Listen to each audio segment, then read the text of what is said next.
Quelles sont les substances nocives dans les bonbons qui nous séduisent et satisfassent nos cerveaux?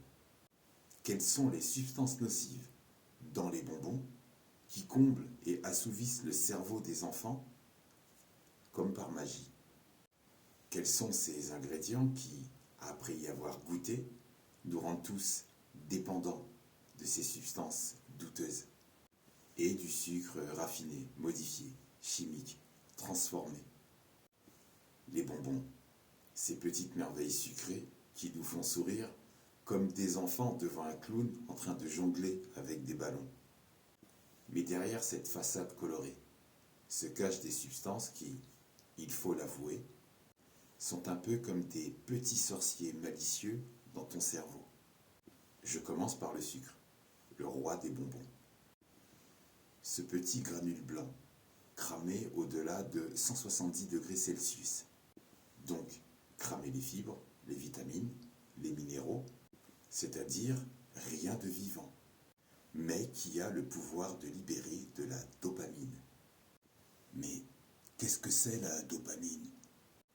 C'est un neurotransmetteur, c'est-à-dire qu'il aide à transmettre des messages dans ton cerveau. Mais au lieu de faire des réunions ennuyeuses, il préfère les fêtes. Il est impliqué dans le plaisir, la récompense et même la motivation. Donc, si tu as besoin d'un coup de pouce pour te lever du canapé et aller faire du sport, la dopamine est là. Enfin, la dopamine est là pour te dire « Allez, tu peux le faire, bouge-toi ». Et après, on se tape une pizza. La dopamine, c'est un peu comme le petit bonhomme qui danse dans ton cerveau quand tu fais quelque chose d'agréable.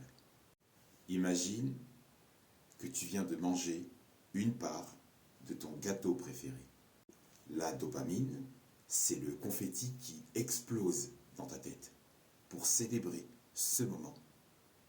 Donc le sucre a ce pouvoir de libérer de la dopamine, la molécule du bonheur.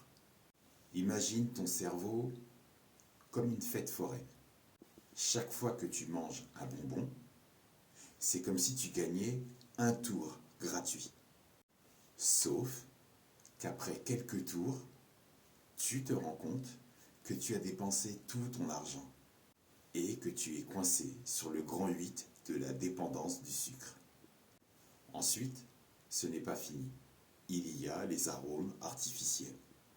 Ces petites merveilles chimiques qui sont comme des magiciennes, qui transforment des ingrédients standards en explosions de saveurs, qui parviennent à tromper et leurrer ton cerveau. Tu as déjà goûté un bonbon à la fraise qui n'a jamais vu une fraise de sa vie? Eh bien, c'est grâce à ces arômes qui, en plus de te séduire, peuvent parfois te faire croire que tu es en train de manger un fruit frais. Mais pour vrai, ce n'est pas le cas. Et n'oublie pas les colorants. Oui, la liste continue. Les colorants, ces petites teintes qui rendent les bonbons si attrayants. Ils sont comme des artistes de rue qui peignent des chefs-d'œuvre sur des murs gris ou sur des murs ternis par le temps et ou la pollution.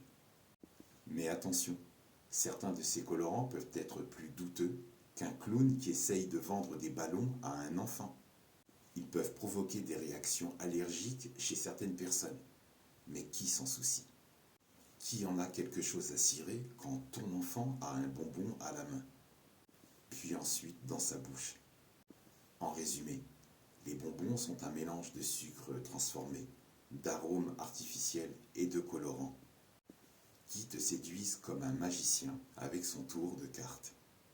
Ils te font croire que tu es en train de vivre un pur moment de bonheur. En tout cas, ton cerveau, lui, il y croit. Le cerveau de tes enfants y croit également. Tes enfants et toi êtes juste en train de danser sur le fil fragile de la dépendance.